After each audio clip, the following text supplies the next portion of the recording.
And go. It's called Sluggo.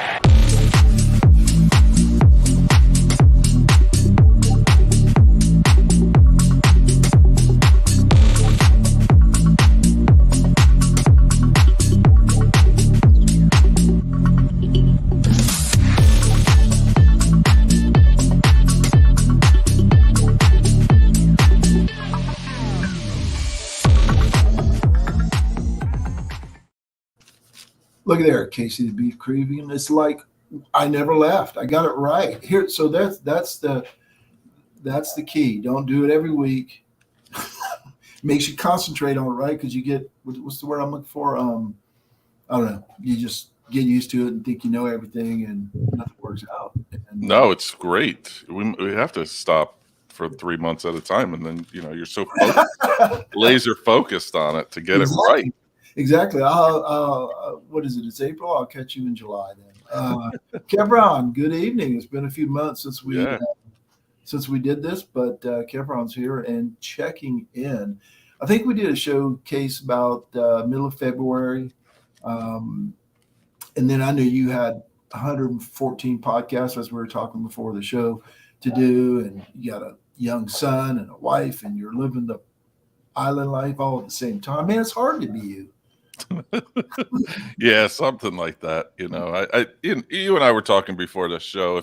If it came in the way of my kid, I wouldn't do it. So, there's plenty of time and plenty of me to spread around. But once I get spread too thin, then I'll take a step back. But I'll be honest, it was a nice break for us. So not a lot going on in the world of Clemson sports necessarily. I know you and I we're fringe recruiting guys, so yeah. We don't have too much of that in our heads, but it was a nice little break. It was a nice little respite, and my son appreciated it. So he got his dad for all of Wednesday nights. Nice. Well, and it was funny because for about, we did 100 and this show 120, so we did like 118 and I think like about 140 weeks. And my wife was so used to it. She was like, well, what time are you talking to Casey tonight? It took me about 3 or 4 Wednesdays to get her to understand that I wasn't talking to Casey that night. So you've been part of the family. You've joined the family. And so I thought we'd get together and talk about the spring game and maybe do a little rehash next week. But you're going to have to watch it on the replay, right? You're taking off this weekend and not going to Clemson.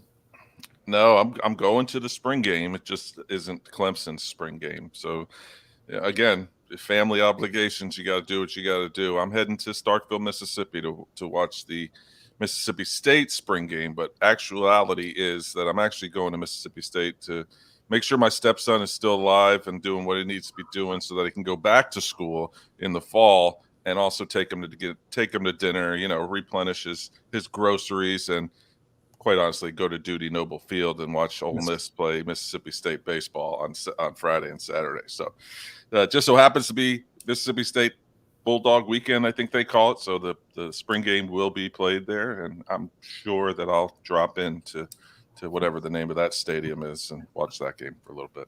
Bulldog Stadium. I don't know. There's a name to it, but yeah. Somebody who was rich and donated. Yeah, the baseball stadium, right? I've heard that's kind of like the baseball palace or one of the palaces of baseball, college baseball. So yeah, we need a report, or we can listen to the Chop and Beef. I'm sure you'll report on the Chop and Beef show what happens over at Duty, the Dude, as you called it last night on Chop and Beef. Yeah, especially because one of my co-hosts on that show, JJ in Tampa, will be driving up from Tampa to spend it with me. So I'm sure there's going to be some debaucherous behavior. You might want to. Well, I was going to say you might want to record so you can remember, but then again, you might not want to record it. No.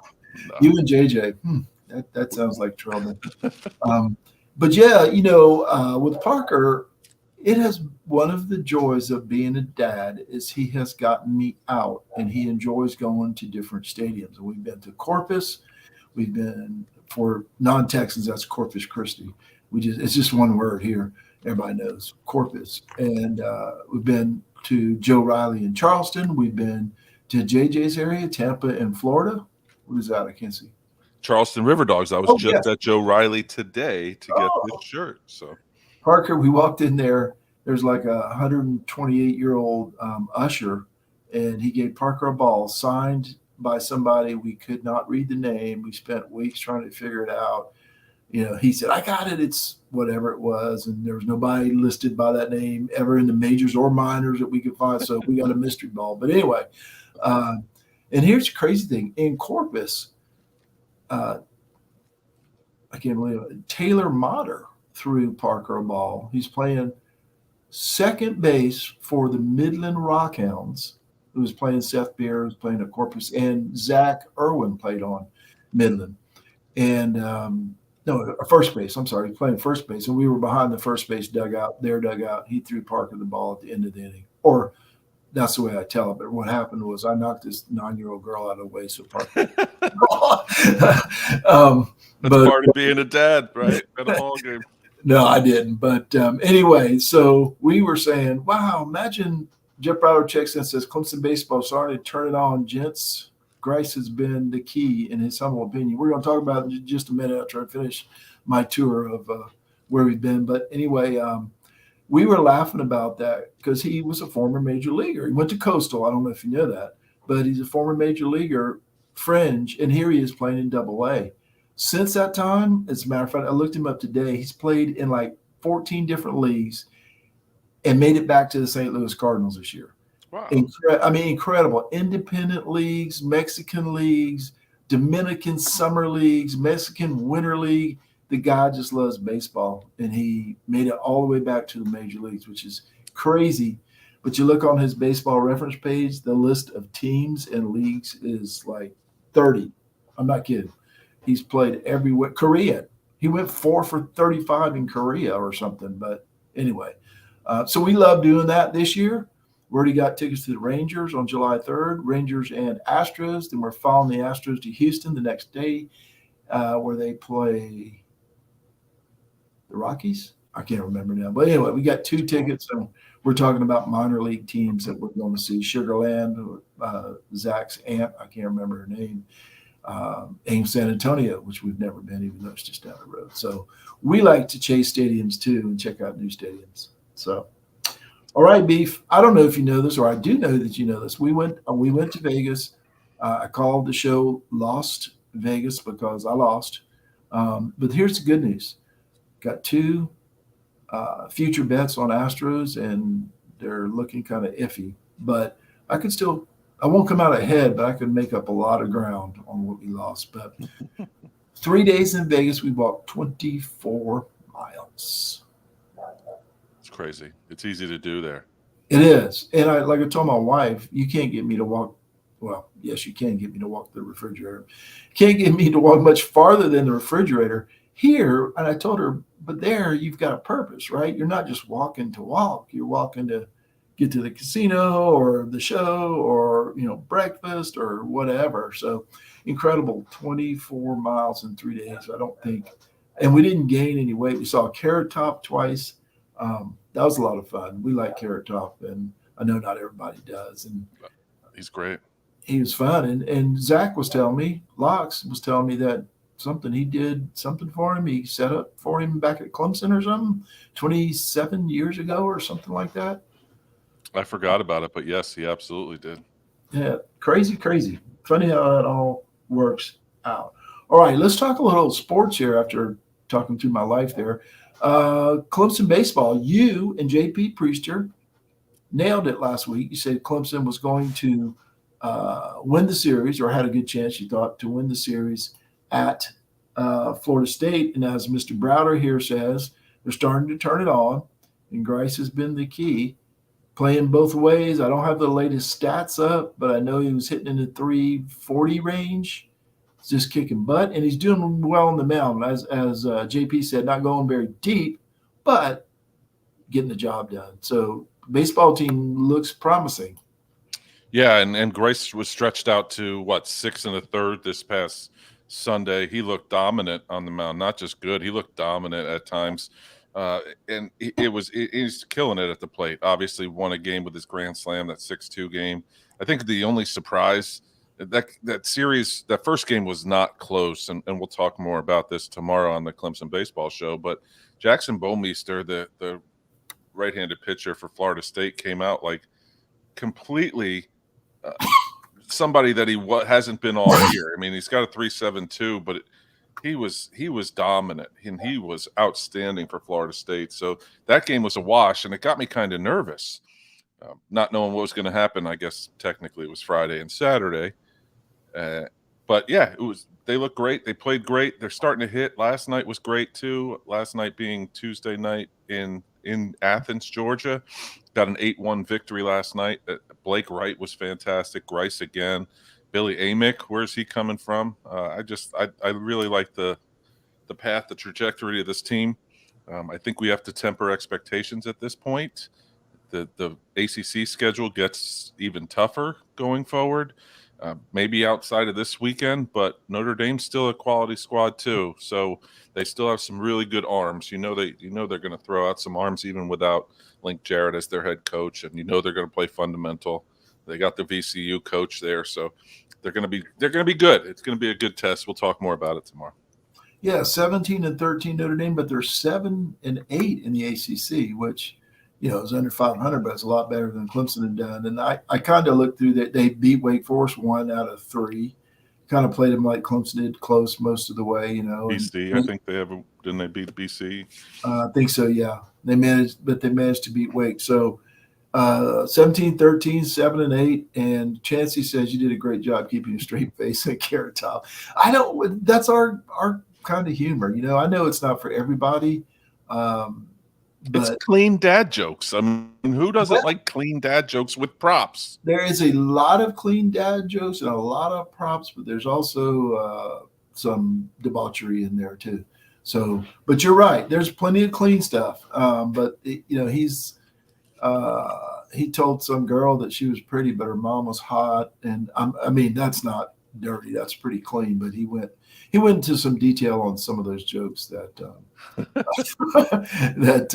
was funny. But anyway, okay, baseball. Yes, tomorrow night. Hopefully, I haven't talked to JP. I know you said you were available, but I haven't talked to JP. But if JP's not available, he might be driving to Clemson. They're playing Clemson, right? No, they're playing Notre Dame. Okay. Well, he's not driving to South Bend, so JP will probably be available tomorrow. I'm confident in saying that. But tomorrow night, Clemson baseball show, Beef, myself, JP Priester from allclemsontigers.com. All right, I wanted to talk about this. I haven't talked. They are at home, Marty. I'm sorry. Okay. They are at home this weekend. Okay. Well, maybe JP will be driving. He called us from the stadium last time, so we're cool either way. Clemson softball. I haven't heard from Nelson in a few days. Didn't hear from him during the sweep. The Clemson softball was swept by Florida State last weekend. Kind of, I would say, humbled a little bit. Hard not to be humbled when you're 35-1 and you lose 3 in a row at home. But then last night, South Carolina decided it'd be a good idea to pitch to Valerie Cagle. Tell me you're Gamecock without telling me you're Gamecock, right? Cagle probably deposited over the left field fence. Clemson won the game, so they got Cagled. So softball's looking for a little get-right game or get-right series this weekend against NC State. Yeah, 2 outs, 2 strikes on Valerie Cagle with two ladies on, and the pitcher for South Carolina, who was great all night, just grouped one, and I thought it was a good pitch. It was down in the zone, and Valerie Cagle just got it, and it was what a moment for Clemson softball, and I think, like you said, Marty, maybe we got out a little bit ahead of our skis with the Clemson start this year. I know immediately everyone, as soon as they get swept by Florida State, everyone goes to the schedule not being good. I'm not smart enough in college softball to know if the schedule was really good, but I do know ball sports enough to know that it's hard to win 36 out of 37 games. So I tend to side on the fact that this is still a very, very, very good college softball team. I think Florida State has been the cream of the crop in the ACC for a long time.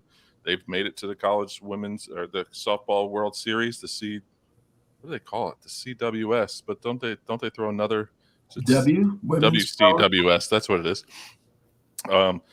They've been there numerous times in the 4 years that I've started watching college softball, and it takes a long time to build a extremely good team like an Oklahoma or a Florida State.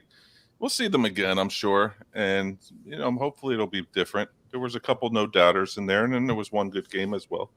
So Florida State's really good. They're the top, and Clemson is not quite there yet. Nelson had told me that Nelson follows it a lot closer than you or I, and he had told me that the schedule wasn't as tough for Clemson as it was for some of the other teams. So, but as you said, it just the luck of the bounces or whatever, it's hard to go 36-1. The ball hits the bag or whatever. They're college girls. They're not professionals. They got other stuff going on, and it's amazing that they were 36-1. I went to the Furman game 2 weeks ago, or a week ago, I guess it was, and Brooke McCubbin was one pitch away from a no-hitter. She gives up a solid hit up the middle. They bring in another pitcher, and she hits somebody, walks, base hit. Now it's 4-1, 2 men on, and 1 out, I think it was. And it was like, oh, all of a sudden, they shouldn't have been in the same park together, these two teams. Right. Yeah, now all of a sudden you went from elation of having a no-hitter to tying run is at the bat. So anyway, such a weird game. Such a weird game. Well, it's funny. I'll relay that to the Astros because Parker's all upset because they were 5-7 before today, and I said, now they're 6-7, right? He said, but we lost to bad teams. I was like, first of all, they're all major leaguers, and everybody, if you win, think about it. All you got to do is win 1 out of 3 in the series to go 54 and 108, and few teams go 54 when it's 54 games. So you're likely going to lose 1 out of 3, no matter who you are. They had a 4-game series in there. It's very hard to win 3 out of 4, no matter who you play.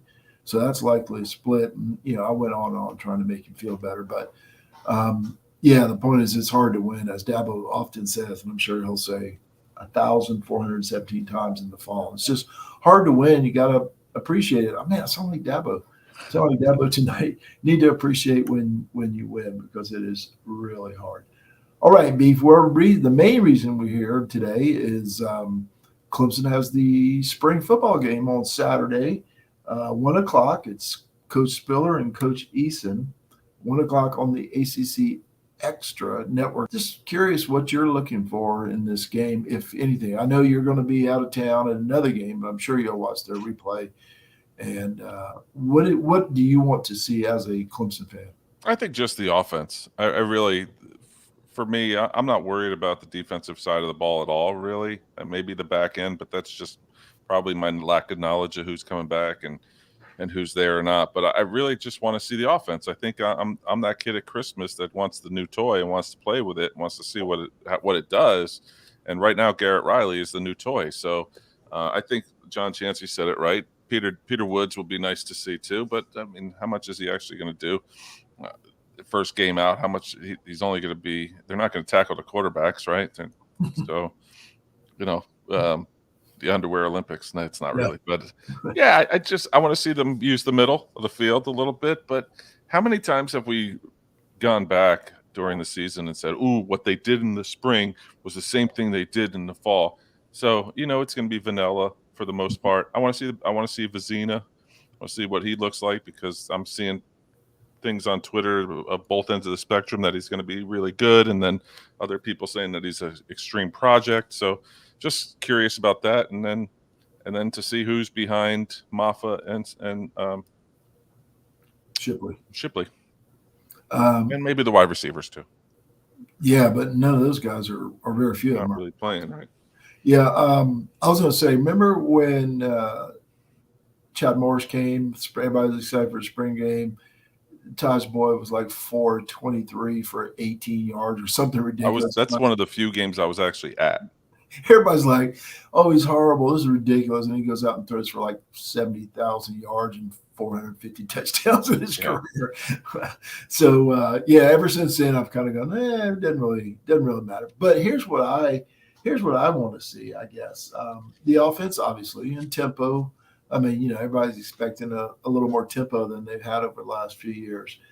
But I actually want to see Cade Klubnik, and if he's matured any physically.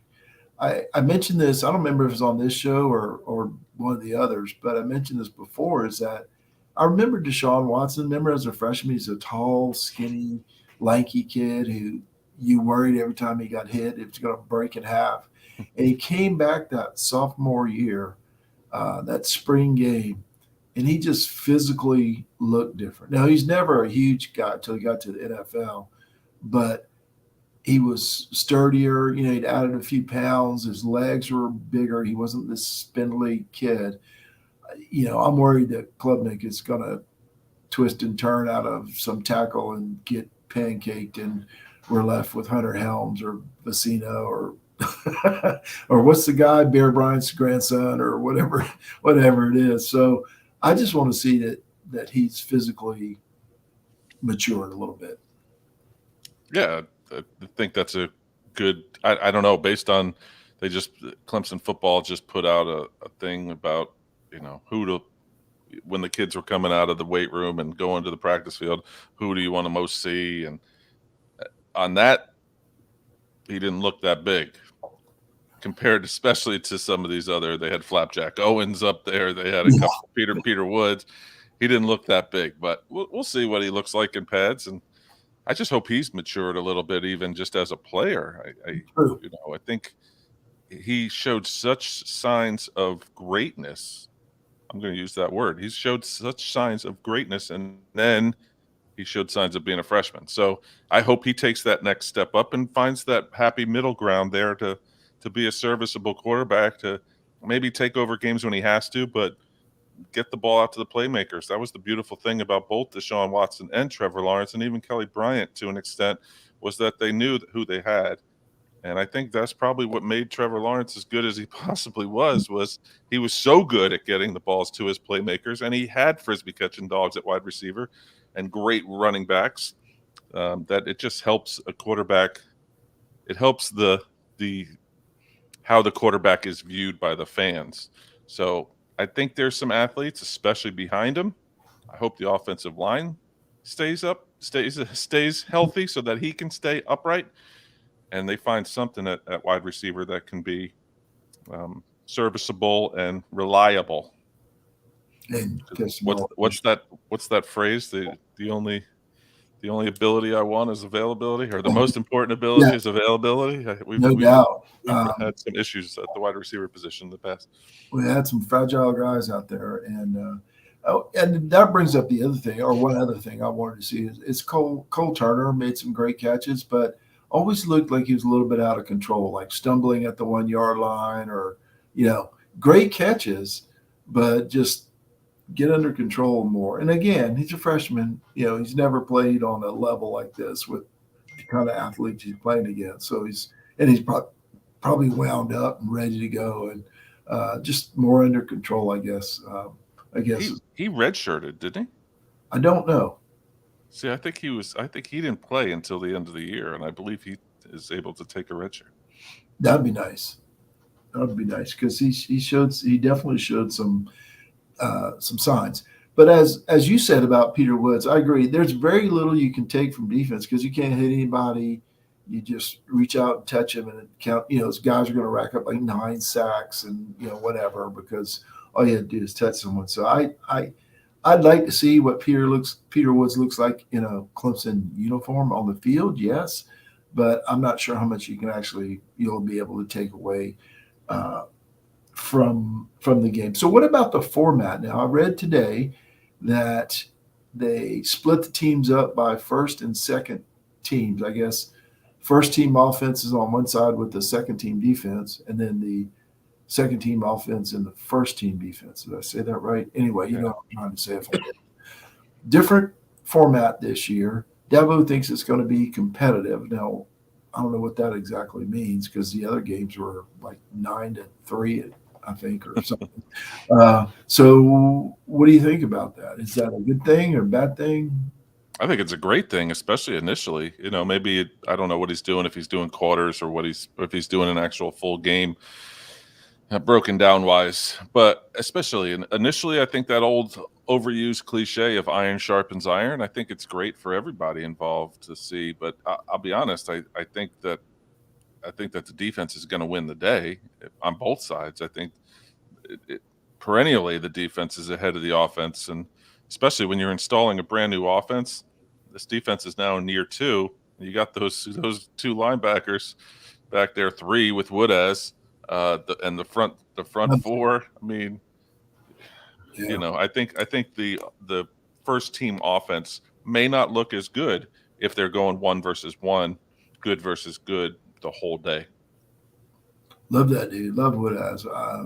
Don't know. He's an effort guy. Chancey confirms that. That's great. That was well done by them. Yeah. He made a difference when he got in there. But agreed. Well done. Anything else, Beef? You won't be there. Anything else about the football program? Recruiting? I haven't followed recruiting very much in our hiatus.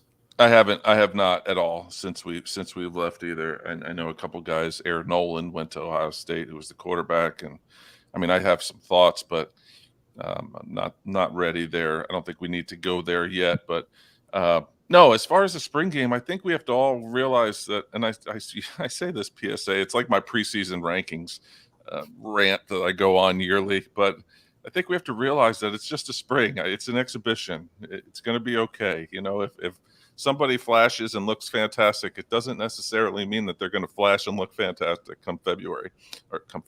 What's going on in February? The XFL come August and September. Sorry, calendar challenged here. You always have to take that step back, and I'm probably saying it more for myself than anybody else, but I think I have to get it out there for me to actually believe it. But it's an exhibition. It's fun, and I think I have to follow Dabo's lead because he's having fun. Yeah. On that day, people always say, "Oh, he's not taking it seriously. He's talking to Eric McLean. He's doing this. He's doing that." I mean, he's having fun. He's showing off his team. I mean, it's like he's got a new car and he's showing it off to everybody. So, yeah, it's going to be a fun day, and I can't wait to rewatch it and hopefully not have things to throw at the TV or something because I get fired up. I have been guilty of what you said, of reading too much into it. Like I thought Jermon Hopper was going to be the next Jerry Rice after his spring. I think we've been burned too much, Marty. Yeah. I think I've been burned too much by coach speak too. Rendrick Taylor was going to be Jim Brown. How big was he? Golly. And what was the dude? It was Paul Caputo that had like 150 yards every year, then carried the ball twice in the season when it was 75. Yeah. I mean, we're going to see Quadzilla run for 100 yards this weekend. I mean, Yeah. And you're right. I do appreciate you saying that. It's a good reminder for me to not take it so seriously. And I usually don't. We'll see. Yeah, Joe. I mean, we say it jokingly, but it's true. I mean, we still want football to happen, and we want football, and then it happens. We're like, this guy's great. This guy sucks, and it might be opposite. And here's the other thing is that I like to try and pick out. I haven't done it yet. I need to get on it. Is the guy that Dabo's going to hype up as the greatest player in the world, and then he never plays next year. I don't know who it'll be. I haven't paid, like I said, that close attention. But there's always somebody who's like, well, Joe, I tell you what, Joe, he can go. He's a player now. And he says it so vaguely. He doesn't say what he does, but he always comes up with somebody. You watch. Wasn't it Wiggins last year, and then the Wake Forest game came, and you were just like, really? Are we watching the same guy? What happened? I mean, he turned the corner, and it was very serviceable towards the end of the year. But, yeah, he was definitely one of those names. It's just funny. He latches on to a couple of guys, and you're like, well, you seen. I wonder why. I think he's just trying to hype up. He's trying to hype them up. Yeah, give them confidence, whatever. But it's funny because I just kind of noticed that over the years. He's always got one or two that well, he can play. I'm telling you, he can play. He's gonna help us. He's gonna help us. What's he helping? Is he helping you in the lunchroom? What's he doing? I don't know, but it's all in good fun. He's going to help him. He didn't say how he's going to help us. He's going to help us. All right, Beef, let's get out of here. Let's keep this short. We got the Clemson baseball show tomorrow. Chopping Beef last night. I listened to it this morning. I was not available last night, but always a good time when you and the fellas get together. And somehow fast food always works into that conversation. And 2 weeks ago, the golf cart, if you don't listen to the Chopping Beef, you have to listen to Casey's golf cart story. 2 weeks ago, it was a blast, and I won't ruin it. I'll let everybody know the chop. That's a 100% true story too. So it had to be. You could. I know you were a trained actor, but you couldn't be funnier. It was funnier when it actually happened too. And then based on where I live, it just makes it even more outlandish and crazy. So it's one of those things that as you're telling the story, I'm picturing it. I'm dying laughing. It's not like, well, how did that happen? I just said beef, golf cart, beers. Yeah, I can see it. I got it. Yeah. I've got it. Overserved. All right. I haven't said this to you in a while, Beef. Let's thank the people and get out of here. And we plan to be back next week. We'll figure that out next week, though. But look for us next week also. Yeah, thanks to everyone in the Seldom Used Reserve College Football Discussion Facebook group. Uncle John McGee, as always, Sluggo Podcast, and each and every one of you who listens, likes, shares, and participates. On behalf of Marty Seldom Used Reserve Coleman, I am Casey the Beef Cregan. Thanks so much for listening. We'll probably see you next week right here on Sluggo. We'll figure it out. I think we're done here.